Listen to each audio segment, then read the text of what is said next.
and Dr. Malekian, who is not here, I don't think, and Dr. Peterson, who's here, yay, and Dr. Ma, and Dr. Yin, Dr. Mayer, um, Dr. McCordy, Professor Smith, Dr. Peterson, myself. We're excited to be here to like spill the tea.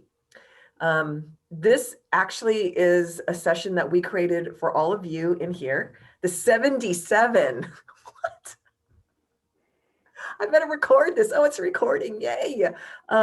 So this is really about not tips and tricks about USD, but to me, it's about like real stuff because none of your professors are going to be talking. I'm just going to be asking questions. So this is your final kind of LLC, your little hoorah. And we've got 3 amazing alumni here who've got just a crazy background and experience. So there's no mold that these 3 alumni have set. So what we're going to do is we're going to do just a brief intro, talk about their time at USD as a freshman to a senior, talk about what stood out to them and advice. And anytime during this hour, if you have questions that you want, like random ones or things that kind of stood out to you or things that you want to ask, feel free to put it on the chat. And one of us, like Dr. Peterson or Dr. Ma or myself, will come in there and swoop it up because this is really like your time to kind of hear things that you want to hear, especially since we're not all on campus together.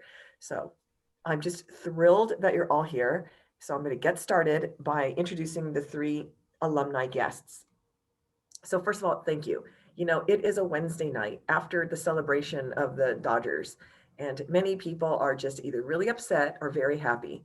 And so the fact that you 3 are here is just, to me, an indicator of how committed you are to USD and how much you love us.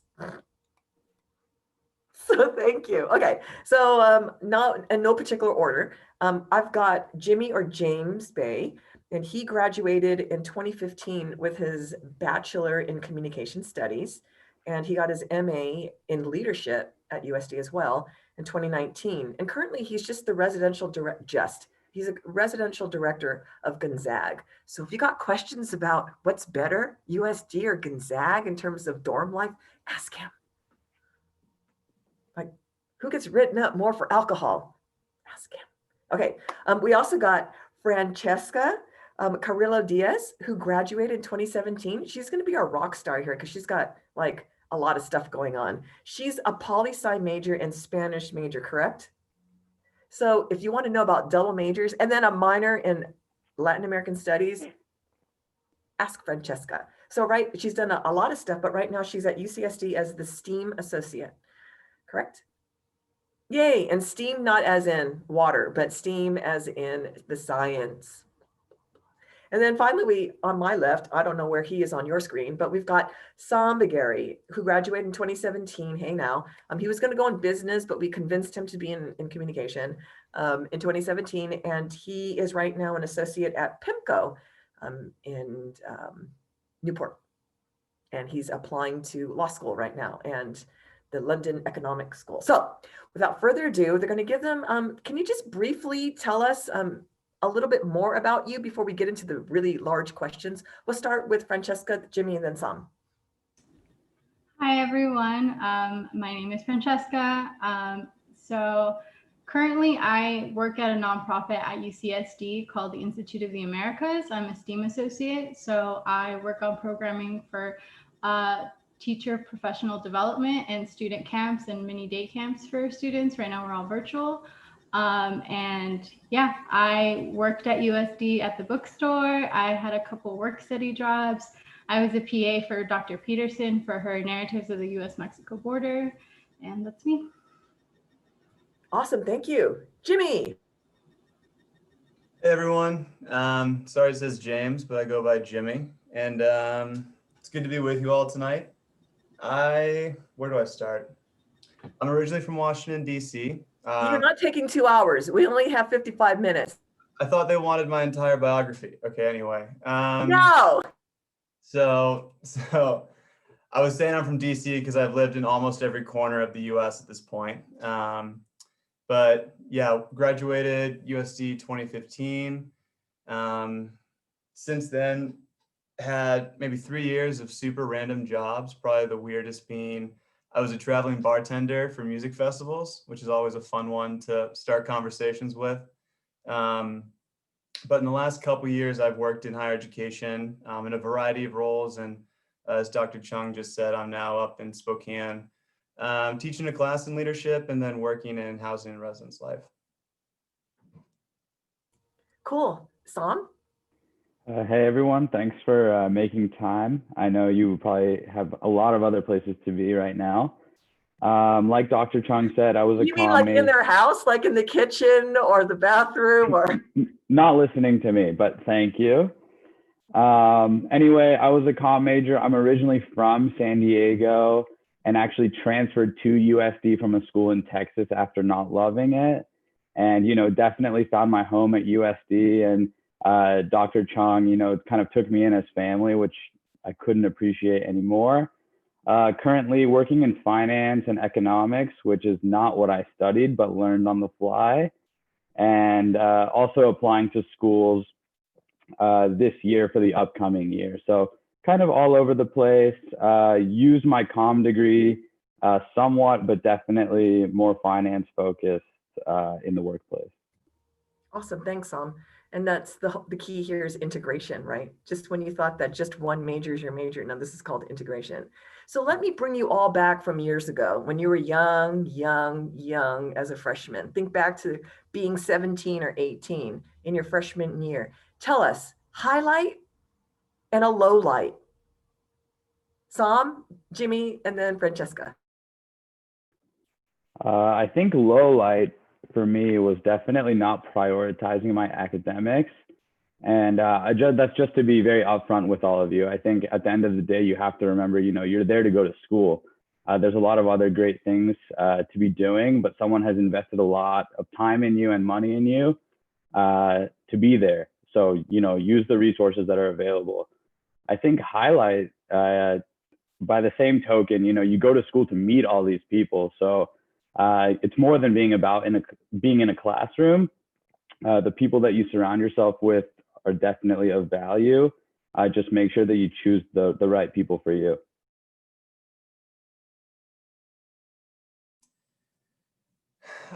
I kind of did the reverse of, I started off really hot in terms of academics and then cooled off as my academic career continued, which is not what you want to do. So perhaps my highlight of my first year was I did really well in school. And I was lucky I came in really prepared, and some of my first classes were easy. So that was lucky for me.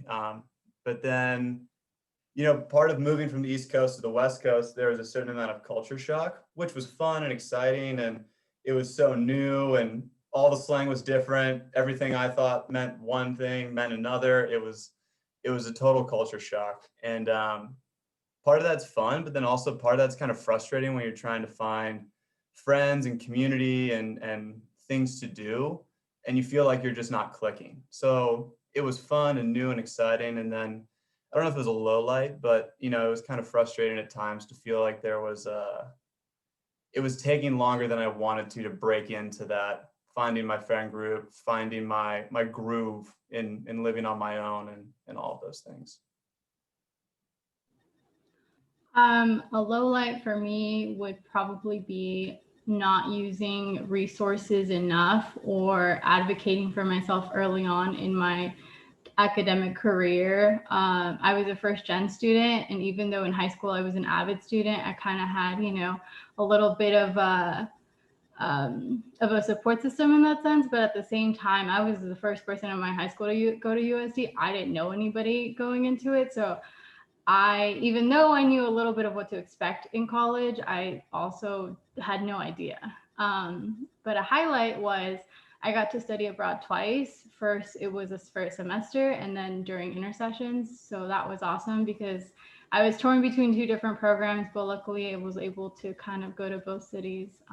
So I went to Madrid, and then I went to Buenos Aires for intersession. Wow. Thank you. So, it sounds like the not using resources or not taking academics seriously or taking it very seriously, going through culture shock. And culture shock is not a one-day thing, by the way, right? It's like a long standing what is going on, and even transferring and trying to find your groove. That's to me really indicative of a freshman year. And for some people, it's freshman, sophomore, junior, and senior year. So there's no like right way to do college, right? So it's all our experiences. But usually when we do orientation, we talk about like good advice and all that. But I'm curious, in that freshman year, what were you not prepared for? Like, yeah, we gave you all this advice, but when you came in your first couple of months here, what were you not prepared for? Or what were you over prepared for? We'll go with Jimmy, Francesca, and then Sam.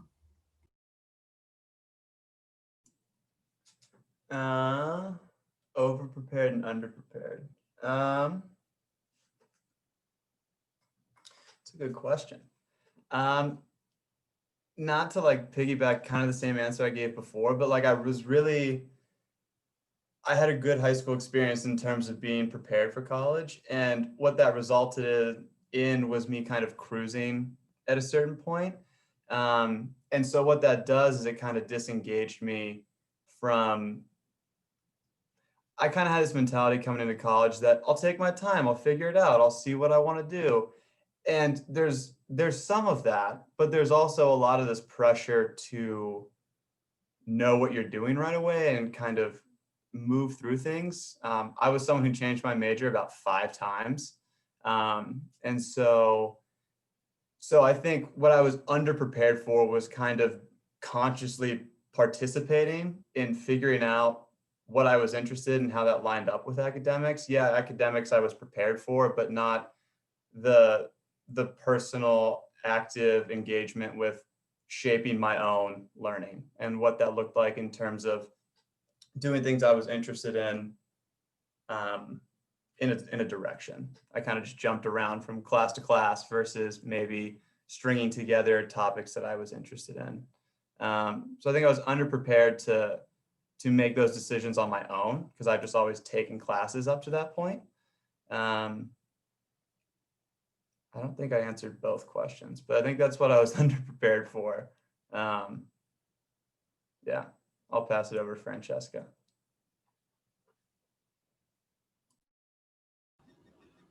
So what I was over prepared for, I think, I was that person that knew exactly what they wanted to study and do in college. I didn't change my mind. I wanted to study political science because my end goal is to go to law school. And I decided that when I was 8. It's not very common, I know, I'm crazy. But that's always been what I wanted to do. And so I went into college kind of like, this is my path and I'm not going to stray from it. But, life happens and things, they don't always go according to plan, and that's okay. So that I think I was kind of over prepared for. It was like, this is my path and I don't want to deviate from it. And it's kind of hard when it does because like life sometimes throws you for a loop and you just have to go with it. So I think that's what I was over prepared for, is just kind of like, this is my path. I ended up double majoring in Spanish because I was in Dr. Peterson's class, and she was the one that told me I had units that I could start ahead of just like the beginner level. And I ended up loving it way more than political science, to be honest. And that's why I went into Latin American studies as a minor. And surprisingly, at my current job, that's pretty much what I focus on. I would say 80% of my job is in Spanish. So thank you so much, Dr. Peterson, for preparing me for that. So let's see what I was underprepared for. I think it was also the culture shock. I came from I'm from California, from the Central Coast, very small town. Pretty much most families have similar backgrounds to me, and then going into USD, it was the exact opposite of what I grew up with, which it wasn't hard for me, but it was sometimes lonely to feel that my experiences were so different from everyone else that when I would share something, they would just look at me like, I don't understand what you're saying, or what do you mean your parents didn't go to college, or things like that, little microaggressions. So those are the things I was underprepared for. I didn't realize how much it would, how often I guess it would happen.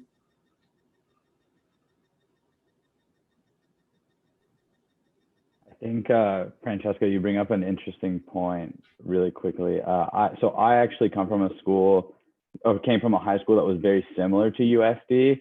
So, you know, the bubble that we talk about, USD, like I felt like I graduated from high school to high school number two. And definitely, you know, in some ways, sure, that's great. But at the same time, I maybe didn't grow as much as many, like as much as a lot of my other classmates did. So I think, I guess if you want to call that over prepared, I guess, you know, that was a situation I was aware of. I think similarly, but also different, you know, for many of you guys, it's going to be the first time away from home. And you will be underprepared for that. I think, you know, you have to be able to set your own schedules. And, you know, I think Jimmy and Francesca can speak to this. No one's going to tell you it's time to do homework. It's time to go to the gym. It's time to work on your art project, time to study for the test. And you will be unprepared. But if you manage your time, I think that all of you guys are going to be just fine in that department. Just know that it's coming and be ready for it. I think the three of you have some crazy awesome issues that I think a lot of us in the Zoom room, especially with our students, are facing too. And I think that you're not alone. And I think the resources part is a really, really challenging but very strong piece. The sooner you realize that you have resources, the easier you can navigate it. So I think what I want to do is kind of take a break for a second, and in the chat, maybe you want to write, what have you been, especially with Zoom and especially with this LLC and your first semester, what have you been over or under prepared for? Just if you want to. I mean, trying to like jazz up this last LLC hour of ours, if you want to just write something that you feel like you've been over or under prepared for. Take a moment. But the story, Francesca, you were sharing is kind of like Dr. Carmona's when he was going to be a, you remember that he was going to be a international relations, and just walked around and took a theology class and was like, that's it, mic drop. Anyway, so, well, we'll give you time if you want to write about under or over prepared. But can I just move you from your freshman year? So then you had your sophomore year, then you had your junior year, and then it's your senior year. And then everybody tells you, you know, everything in retrospect. Yeah, if you only coulda, shoulda, woulda, right? But is there one thing as a senior at that time that you would have done a little differently?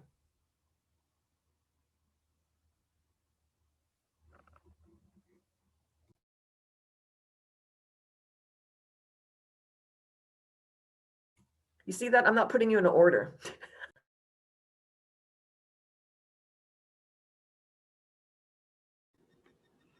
I've been thinking about that question a lot because, like I said earlier, life doesn't always go according to plan. And unfortunately, once you graduate, you keep everyone on social media and you start comparing yourself of why is my life not like theirs?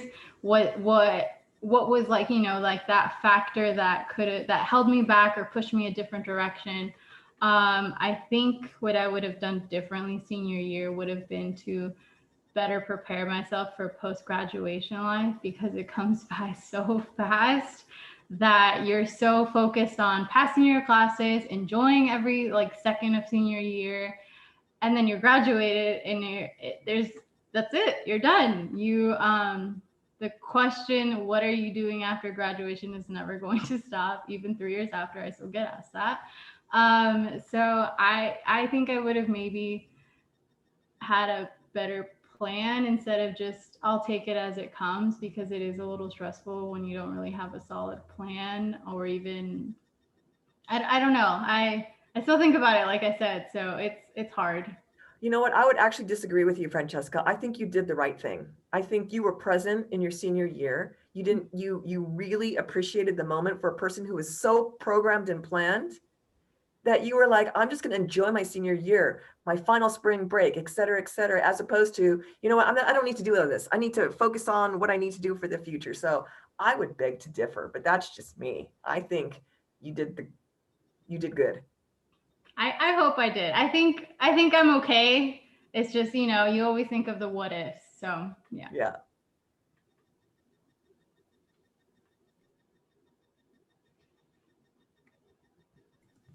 May I go Hello? ahead and share the screen Uh-huh.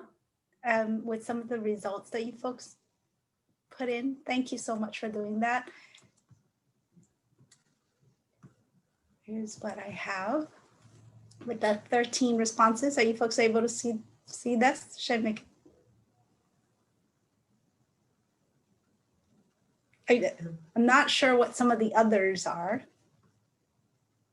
I think we can, I gave a choice in classes are easier than expected. Classes are harder. Managing your time. Some of these things our guests have talked about. People are nice. Oops. I'll leave that up a little bit as we continue to talk. Yeah. Maybe we And can then find out what. We'll go at the end and see how it's changed. Thank you, Dr. Okay, all right, I'll do that. Awesome. Thank you. Jimmy and Sam, like I told you, we don't have all month. All righty. I You can think pass. That's fine. no. Definitely don't want to pass. You know, I think we touched on it briefly. At the end of the day, it always works out. I think career-wise, somehow magically it worked out for me.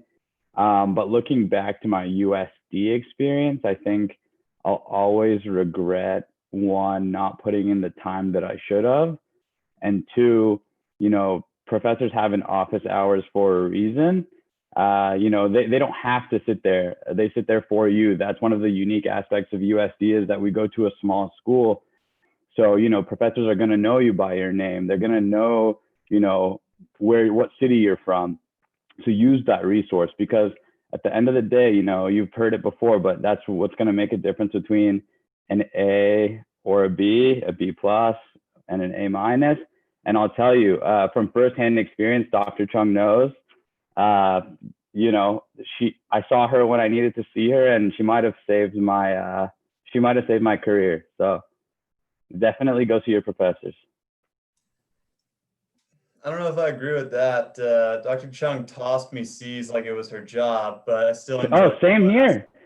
No, she definitely did. But when I needed it most, you know, it worked out. Yeah, she was good for a pep talk, not an A minus. But I'm just kidding. I'm kidding, sort of. Hey man, that's called standards. That's fair. That's fair. Right? Everybody thinks Tom is so easy. I learned a lot. You know, I would say as a senior, or even now, as however many years I've been out of school, 5 or 6, that one thing that I always wished I did more of was posture less. And I guess what I mean by that is at a certain point, you kind of try to fit in, you find your clique, you find your friends, you find stuff you're interested in, whether it's academics, intramurals, whatever. You kind of find your groove, your rhythm. But inevitably, throughout college, friendships change, relationships die and are reborn and with different people, and that's just kind of the nature of it. And I think what I did too much of and what I regret is posturing to try to maintain that rather than letting things kind of evolve naturally and developing in that way. So, and what I guess I mean more specifically is the feeling of, well, maybe I won't go for this because I don't know if my friends would think that's cool, right? In a very basic example. And so, you know, I did a lot of things anyway that broke that mold, but I guess I wish I would have taken more risks, trusting myself to still love myself at the end of the day, right? To not feel like I needed as much external gratification for what I was doing, you know, just kind of finding the satisfaction in doing whatever I was interested in, and being okay with that. And so I've still tried a lot of things and done a lot of things, but whenever I think back on my college experience, you know, it's kind of like there were probably a few more things if I really just kind of let go of that posturing, I would have enjoyed to do. That's a great point. You know, the three of you make such wonderful points, but I also think that, you know, the whole point of you're not alone, that somebody else is feeling the same way you do. Like if you're feeling anxious about an exam or just anxious in general, there's like 5 other people too. So nobody wants to be the first one to say, hey, you know what, I'm feeling anxious, because everybody is. And I think that's the beauty of being able to express that. So, And nine times out of 10, when I did take that risk and do something, most of the people that I was best friends with were like, that was sick. I'm glad you did that. Right. You just don't know until you take that risk if that's going to be the you have to be willing to have that not be the result. But I've often found that that's usually the response you get from the people you're closest with. thanks. So I can't speak for everybody, but we have this in our theme, this thing about storytelling. This group loves like short, crazy stories. Is there a moment at USD that stood out to you that you can share, like a story, like your epic failure or success, or a moment that you will always remember? You could be in a random house, somebody brings up that time at USD, and you're like, oh my goodness, I got to tell you about that. Do you have a story you're willing to share with our 84 freshmen, or 80?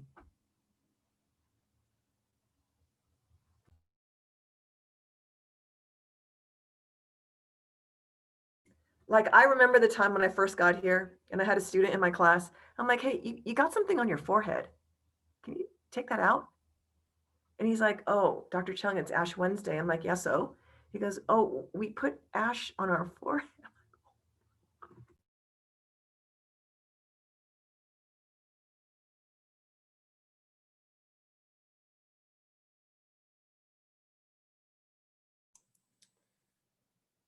I have a lot of stories that I probably shouldn't share, but one that's funny that relates to academics, I think, is I am not great at math, never have been. It's really ironic because my brother is an aeronautical engineer, so it makes me look even dumber than normal at family dinners and Thanksgiving and things. So, but what really highlighted the fact that I would have no career in mathematics was that I took, I think, 2 to 3 W's in math at USD. And if you look at my transcript, it's just me taking a W next semester, lower math class, W, lower math class. And it was finally the pre-calc class, I think, like the one you needed to be a business major, right? Was survey of calculus, I think is what it was at USD. And I studied like it was, you know, I was taking the bar or something for the first test, like 4 to 5 hours studying for the review test, the very first test. And I got like a middle of the pack C, like 74. And I went to the teacher afterwards and was like, dude, I studied hard. I reviewed. I asked my friend who had taken this class. I was like, what do you think I should do? And he just looked me right in the face. He goes, you got to change your major. And I was like, okay, all right. I saw this one coming, but it was just a very matter of fact. Like, I think actually what really happened was like, yeah, you should drop this class, which in turn meant you need to change your major. So that was a pretty funny experience because it was just so matter of fact. There wasn't any cushioning. It was just kind of like, yeah, dude, you went for it, didn't work out, shoot a different shot. And so I did, and I'm really happy that I did, and it worked out for the best. And I think a lot of stuff I learned as a result of switching and kind of doing something different was important to me and met me better as who I am. So, but yeah, definitely a strange feeling to have a professor be like, get out.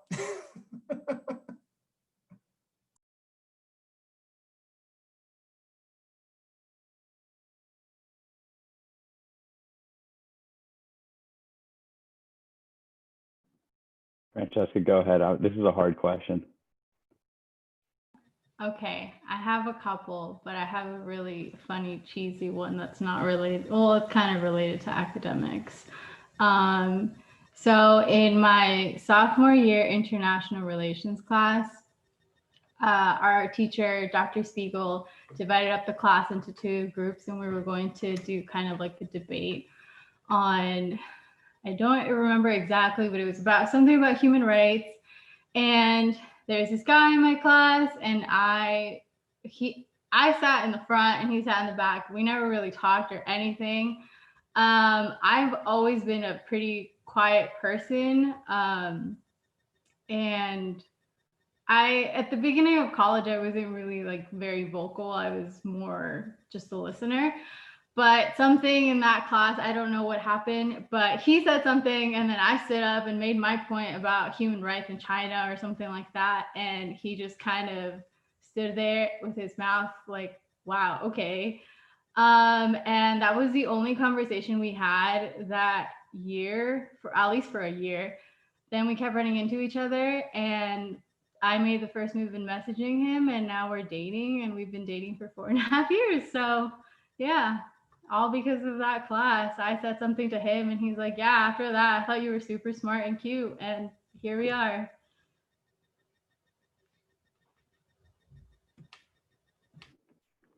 It's a good story. I can't top that one. Wow, lots of good and bad stories to share. But staying with academics, I think I will drop a hammer on all of you and let you know that, I told you guys that it's important to stay close to some professors because, they're going to look out for you if they know you're genuine. I think for me, one of the highlights of, USD, as cheesy as it is sitting right here.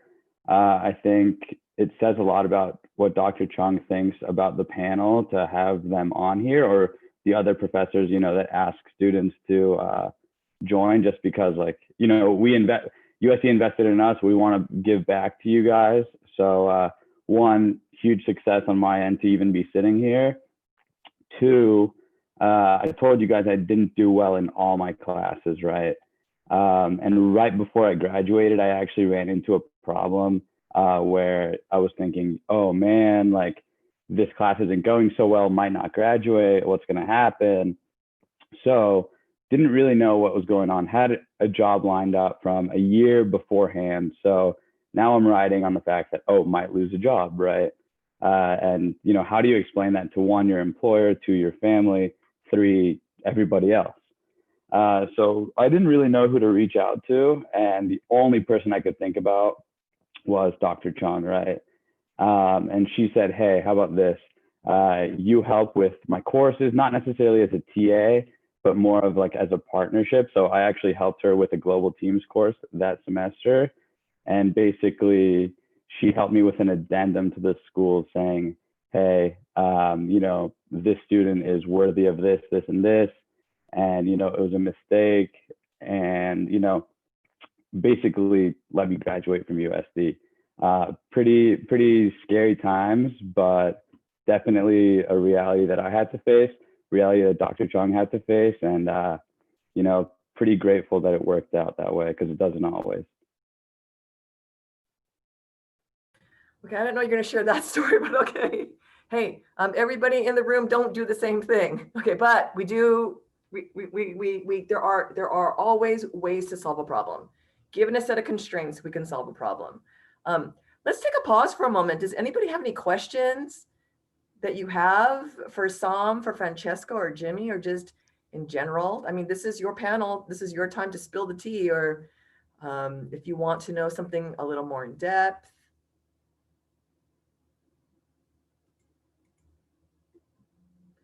There's a Kaja Gugu song back in 1987. That's "You're Too Shy Shy," right? Hush, hush. Okay, we're going to think that you're retrospectively thinking about it. Dr. Peterson. I would love to ask Francesca, but all three of you. So there's those moments that you kind of realize that, wow, there are parts of the school that help me really fit in, and there are parts that just don't feel that way. And I think that is a more common experience than what people seem to think at face value. And I was interested of how each of you kind of found your niche. I know quite a bit about Francesca's story, and I think there's some interesting things there, but I bet each one of you have kind of this little, oh, I took a little turn, and this is where this was the piece that helped me find my home and my niche.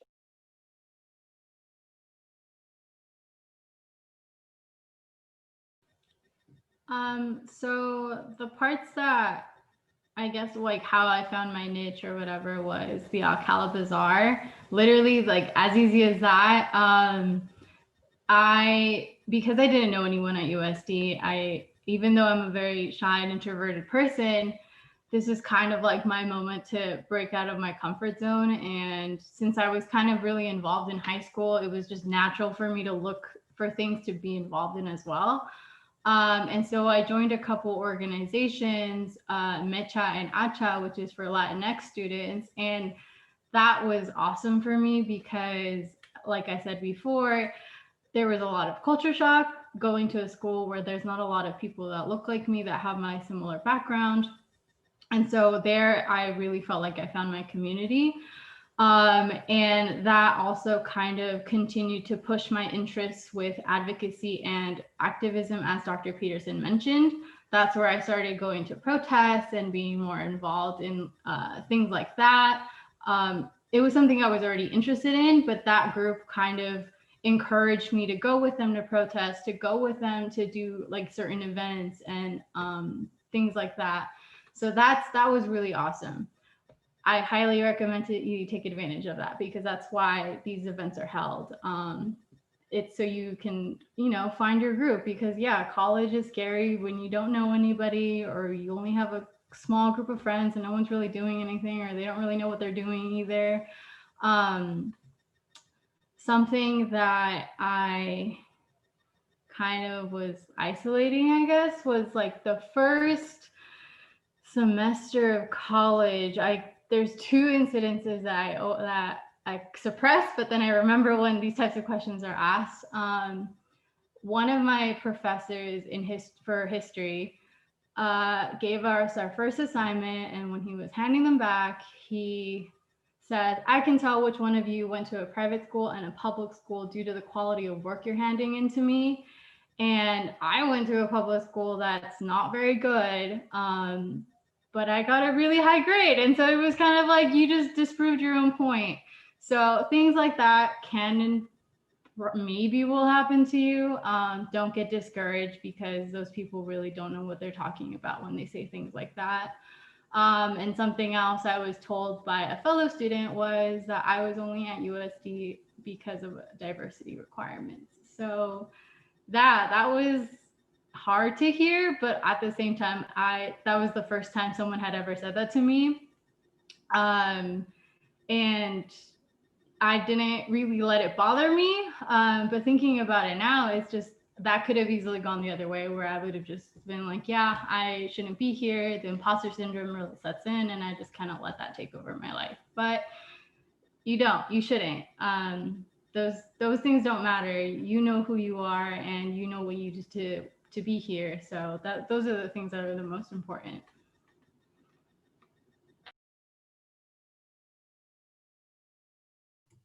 Thank you for that, Francesca. I really appreciate that, especially the thing about advocacy and belonging is making sure, especially all of you in Cultivate right now, when you come back to USD next semester or the following semester, is you're going to have to hit the ground running and you're going to have to find a group because there's a correlation between getting involved early and then feeling like you can fit in.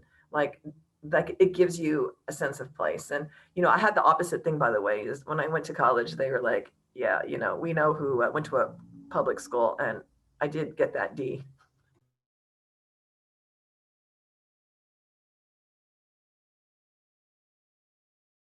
Okay, Jimmy Som, do you have anything or? Yeah, I can jump in. Dr. Peterson, was the question around where you found pockets that you really felt like you belonged, and then pockets maybe where you didn't? Was that kind of the prompt? Yeah, and I think, I mean, you were talking about at first it felt kind of really comfortable, but then you kind of shifted, right? So each one of you in a different way found something that at first either you thought something and you shifted. So how did that happen for each of you? Yeah. You know, one thing that I like I said, I started off hotter in academics and not so much. I mean, I was social, but like I wasn't finding my groove. And then they really just passed each other as the rest of college went on for me. Um, and so where I found my groove as a result of that being more social, and maybe I really shifted my focus on academics to what I found to be fun and engaging and exciting and interesting, which did not translate to great grades, but really engaging for the classes that I took. Now, if I went back, maybe I'd try to get a few better grades and all that good stuff, especially now applying to PhD school. I'm like, Jesus, did I really just, anyway. So, but where I found my groove, and it's really weird to say, is as college went on and I picked up odd jobs in college, and I found friends, whether it was from social gatherings. So I worked at a bar. I worked as a surf instructor. I worked there's this place called Wave House that doesn't exist anymore, and there's kind of this like surfing skating subculture. If you've ever read anything by Anthony Bourdain, it's basically how he describes the culinary underground is kind of like the Southern California underground was like just a fun cultural experience that I got really into. And I met so many cool people within USD and outside of USD, which I think sometimes is almost missed as a factor of going to USD, because it is on a hill. It can be in a bubble. But if you're not from San Diego, like I wasn't, there's so much the area has to offer. And so I found myself having friendships and relationships with people that I would have no other business meeting unless I kind of let those social connections take form, which led to jobs and opportunities and experiences that I really enjoyed. And I think that tangent just led me away from the point I was going to make. But yeah, I mean, I think the piece of it is in terms of where I found my space is, oh, this is actually what I was going to say. I had this one part of me that was very social, very outgoing, and all over the place, traveling all over the place. But then another part of me that connected me as I got older at USD, junior, senior, even after, was a men's group that was offered. And so they offer a men's group in Maher Hall. It's Father Mike's room. I believe it's 9 p.m. on Mondays, if that's still the time they're keeping. And it was basically a time to get together and just talk about what it was like to be a guy at USD. And it was really impactful for me. And I actually did my master's thesis on the impact of having a community like that where you can authentically show up. So one part of me was in this totally ridiculous carny-like bartending world, right? This underground culture where it was just exciting and fun, and I got to see so many cool places. But I needed that place at USD to come and decompress and talk about things that scared me, things that made me feel uncomfortable, and all of those things. And it was one of the only places, really, one of the first places I discovered where I could open up about that.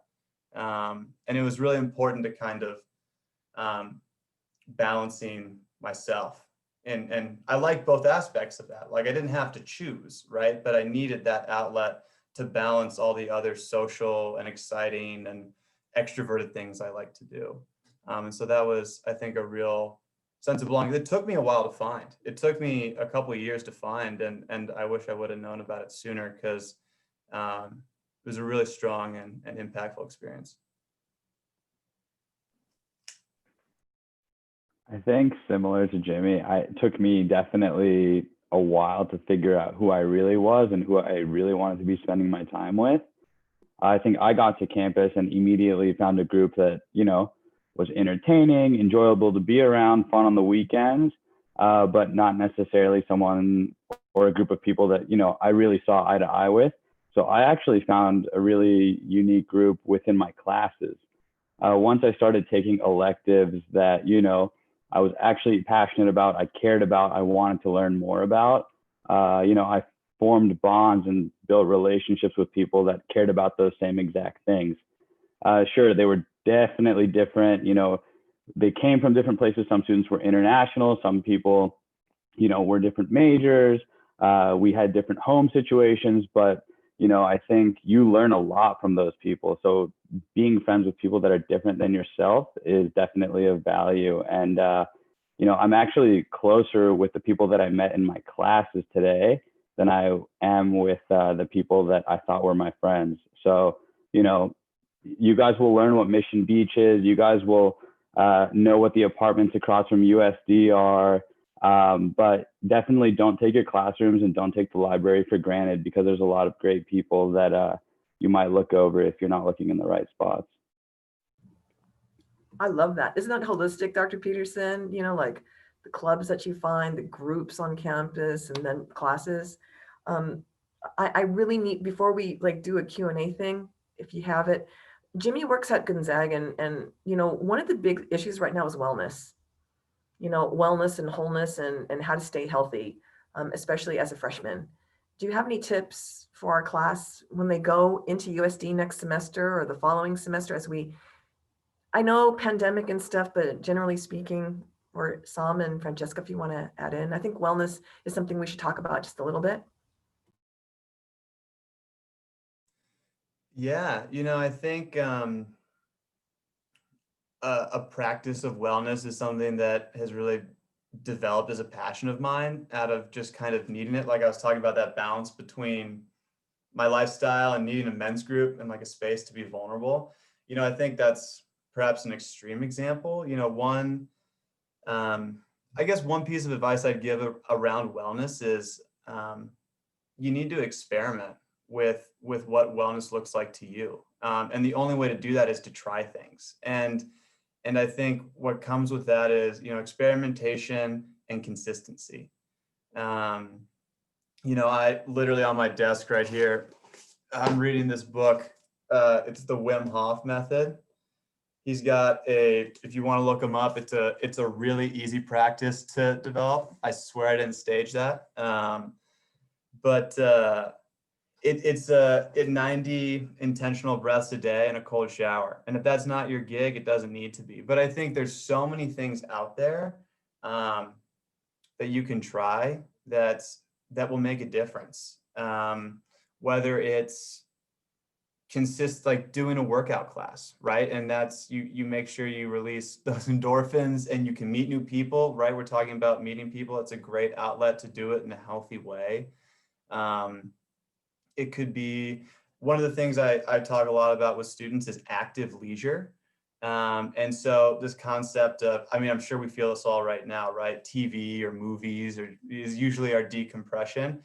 But when you stare at a screen for class, and the blood vessels in your eyes are starting to pop, TV doesn't sound as much of a decompression as it used to. And so what does active leisure look like in terms of going on a hike in the canyon at USD, or maybe out to, a place in East County, or even up in La Jolla? Or what does it look like to, you can go swimming up at the pool, but something that draws you out of yourself and gives you an opportunity to reset. And I think that there's no definition for that. You kind of have to figure out what that is for you. And so I've had a lot of fun doing it. I now have so many weird practices and different things that keep me sane, whether it's really weird alternative workouts that I do. This is like, I'm in my office / workout room, and I have like the weirdest workout equipment in here. If someone walked in, they'd be like, what is that? Right? Is that a weapon? So yeah, I think it's just have fun with it, and really do something that gets you outside of yourself, outside of thinking about comparing yourself, and allows you to reconnect yourself, realign with yourself. And I think that's so important you can even start doing now and looking at things now to help with I'm sure Zoom fatigue and kind of the frustrations around online learning. I saw someone put in the chat kind of missing that community aspect of connecting on a campus and how taken for granted that is until you don't have it. So yeah, that was a bit of a rant, but I hope I made some good points in there. So I think we're sort of coming up on time.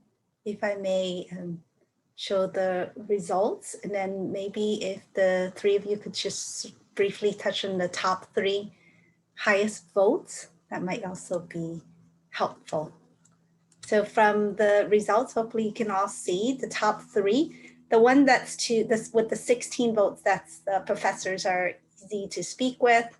This one is not the most welcoming experience. And then the bottom 2 having to do with the online environment that we're in. So the 3 that have the highest votes would then be classes are harder than expected, challenge managing my time, as well as the need to make a lot of decisions. So if you could sort of briefly, maybe each of you could kind of touch on one of these and give some advice on managing time, as well as potentially dealing with all the questions that decisions that students have to make. That would be wonderful. Thank you.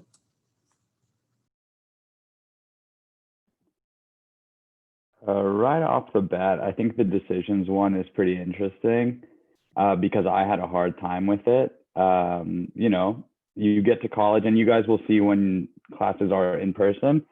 But I said it at the beginning of this Zoom call, you know, you're going to be on campus with people you don't know. They don't know you, and everything is completely new to you. So whatever, you know, high school was like, throw it out the window. At the same time, remember who you really are and don't do things because you think it's cool or you think people are going to think it's cool.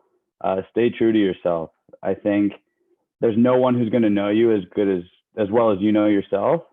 So you don't have to front people, you know. I think when it comes to social decisions, just say no if you're not comfortable. And, you know, if you're up for it, then sure, say yes. Worst comes to worst, it'll make for a good story. When it comes to academics, I think don't forget that you're there to study. You don't want to leave 3.5, 4 years from now and say, I wish I did this, I should have done it this way. You know, that one test or, you know, that one assignment, you know, they all seem insignificant, but a few of those back to back end up adding up to something. So just remember at the end of the day why you're there, and the rest will take care of itself. I'm sure you guys will all be fine. You made it this far.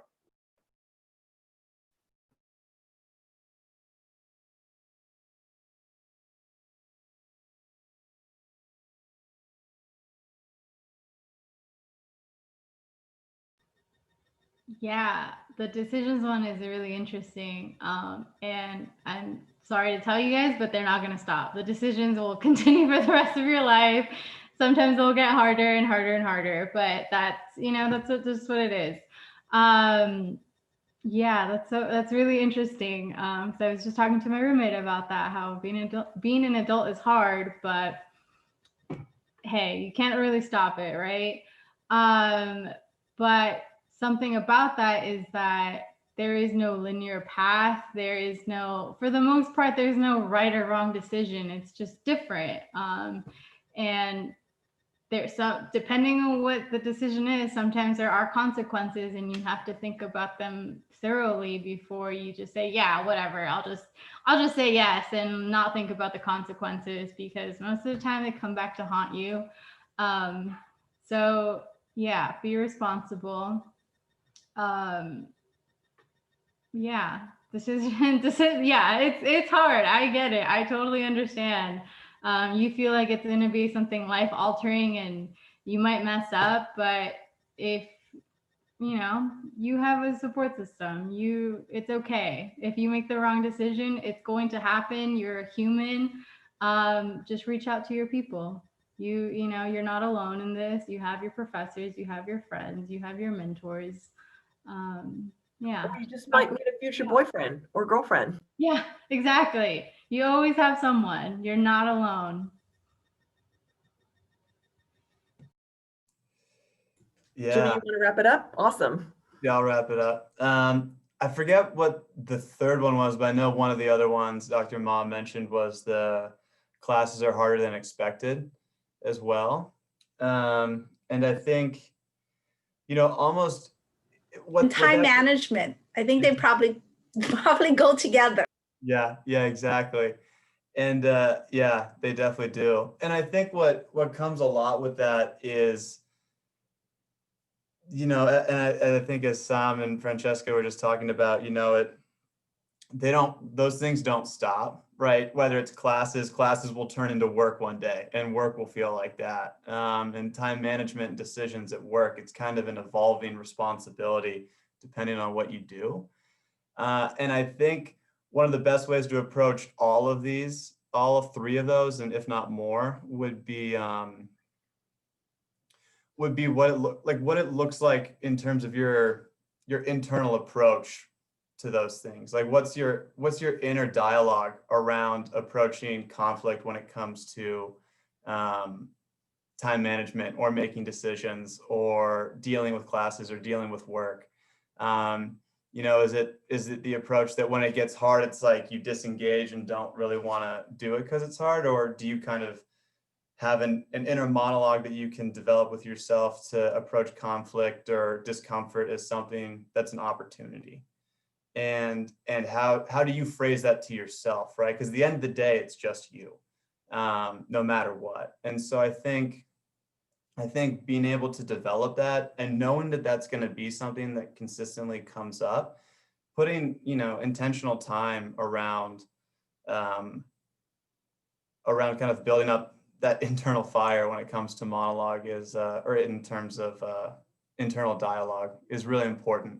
And I think it will help. And then, I could also throw in cliches of do the hardest thing you need to do in the morning and, get 8 hours of sleep and all those important things, right? But we fail at those too. And so it's really like, what happens when conflict comes up or what happens when discomfort comes up? Are you going to treat it as an opportunity or are you going to shy away? And I think that we all have moments where we shy away. And I think it's just, are we willing to get back up and try it again? So yeah, that would be my 2 cents on it. That's awesome. Thanks, Jimmy. We are right at 8. So I want to, first of all, thank Dr. Yin and Dr. Ma, Dr. Peterson, your LLC professors who are here to support you. And of course, our alum, Sam, Jimmy, and Francesca. We couldn't do this without you. I think your insight was really valuable to the 80 we had here. Very successful.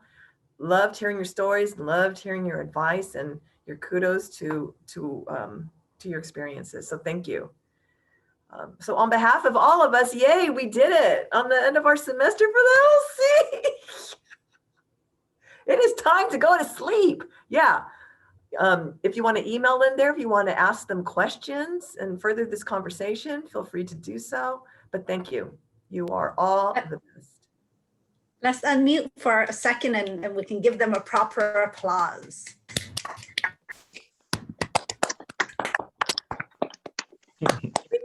Thank you, everyone. Thank you. Thank you. Thank you. Thank you. Very much. Thank you. Have a good one. you. Thank you. Thank you. Thanks. Thank you. Mm-hmm. Woo! Cool. Here we are. That was amazing, y'all. That was really, really lovely. Thanks so much. Of course. Happy to help. You guys That are was just awesome. rock stars, man. Make us look good. Oh, so good. So good. I'm going And to a lot of them, they're so thirsty for this right now because they're not meeting like sophomores and stuff right now. So this Yeah. was like huge. But your insights were just spot on. It's like you took a needle and you poked right what they wanted to hear. Don't you think, Allison? John? Yeah. Thank you. I think those are great information for our students. Yeah. Really. Sorry, I dropped a Super. heavy story, but it had to be done. No, I think it's well-rounded, and you all three are very similar in that, not you. There's that you hard failure. stuff. That I love the fact that everything is not non-linear. I mean, Francesca, you started with, I was going to do A, B, and C, and then you didn't. And that's the end. Yeah. I'm still alive. I'm fine. The world didn't end. Right, right. Jimmy's like, hey, I started real great. And then what the? I'm still going left. We Still. all are great. All are. All right. I really need to go to sleep. So You I should- appreciate okay. all of you. And I think love the no decision. There's no right one. I love that, especially right now. They're making decisions about classes and they're really freaking Yeah. out right now. So that was a perfect timed reminder. So thank you all so Yeah, much. It was yeah. really great. yeah. Thank Like you we so drew it much. up. Thank you, Jimmy. I know. Thank you. Magic. Bye. Yeah. Thanks, guys. Bye.